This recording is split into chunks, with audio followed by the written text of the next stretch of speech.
Right, I'm doing something. I've just bumped into D with a camcorder. I see a little blue light in the cemetery. I've seen couple of ghosts around here in like the last 10 years. The first one is it took place about at 5 o'clock in the morning. It was slightly raining, a little bit of drizzle. I had to pick my daughter up at 5 o'clock.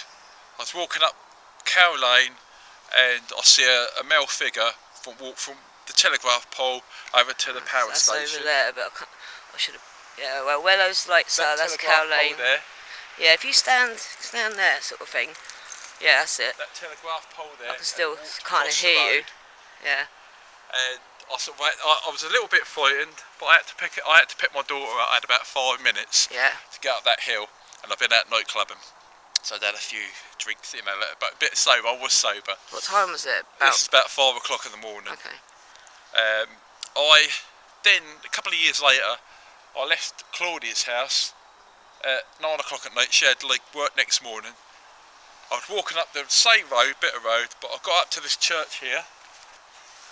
I got up to the church with the crossroads. Oh yeah, well, actually you can't see it too well. I should have put the light on. See me, Oh well, I'll go past. I got by the church, crossroads here. Crossed the road, was looking down, and suddenly walked up, and I was aware that there was a figure in front of me, a female figure. You could clearly see it was a dark female figure, and she literally was in the halfway of the road and walked into the wall. I stood there for a good half hour, 40 minutes, with my phone trying to film, and I was phoning everyone to come down, and I was just so not scared, but excited. Yeah. And then back in the early 90s, I have a friend called John, and he used to work for Southern Electric, which is here over here. And he was locking up. He said it was 1 o'clock in the morning. He was out on a late job, early hours of the morning. Yeah, it's just over there anyway. Yeah. And he was looking up the van, and suddenly there was a tap on his shoulder. And at the time he was about 21, 22, and he ran from that space there right to the top of Wymering, and he's never been back frightened since. him that much. It scared him that much, and I see him the other week. Would you say this is a very active area?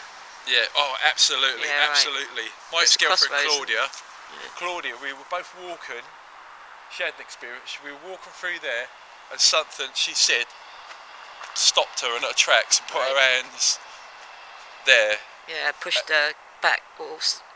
Yeah. That's cool.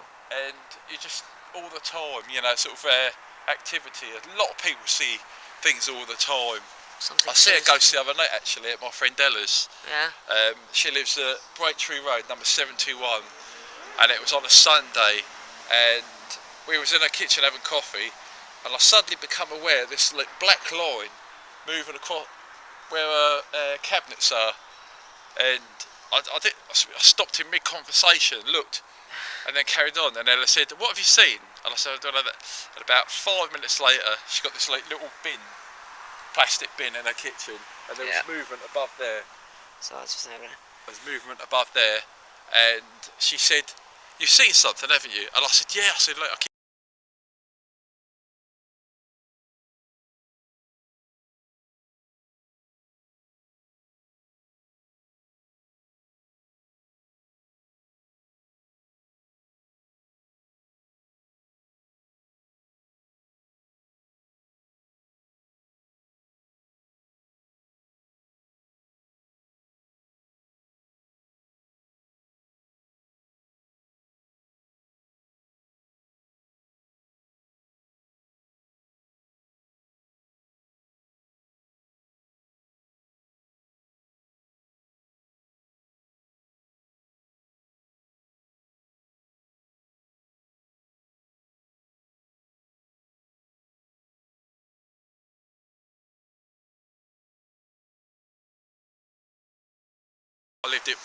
we lived at Blakemere Crescent, and there was a big window where we lived. Yeah. And I remember seeing this white thing coming towards me, flashed like that. And my late mum said to me, "You said there was a man in the garden." There was a man in the garden. Oh wow, that's good. Cool. So I've always sort of seen things. And there's a spirit at my daughter's house. I just got to say, as we're filming, it keeps going in and out of focus. Like sometimes they do that. There's a spirit at my daughter's house that that a psychic medium told my my daughter's mum, that it's our first child that we lost through a miscarriage. Yeah. And she's always there at my ex-partner's side. Wow. And I asked, we kept hearing noises and toys were going off on their own accord. Yeah. Little thing called Blue's Clues, and Yeah. you could shake this thing, you know, thing like that, and it would play Hush Little Baby, but you had to really, you know, it still wouldn't play. You had to really push it in, and sometimes it would just randomly go off. And Did then you one ever day film I it? heard noise, and I went upstairs, and I said, if there's anything in the room, please let me know. And I Okay. stood in my daughter's doorway, and for about 15 seconds, absolutely nothing. And as I turned like that, there was a big bang like that. And my ex-partner said, I'll come down the Spooky. stairs, and I was as white as a sheet. That's cool, Jason. Thanks for that. It's good bumping into you. You frightened me more than the spirit would. Yeah, I mean, like,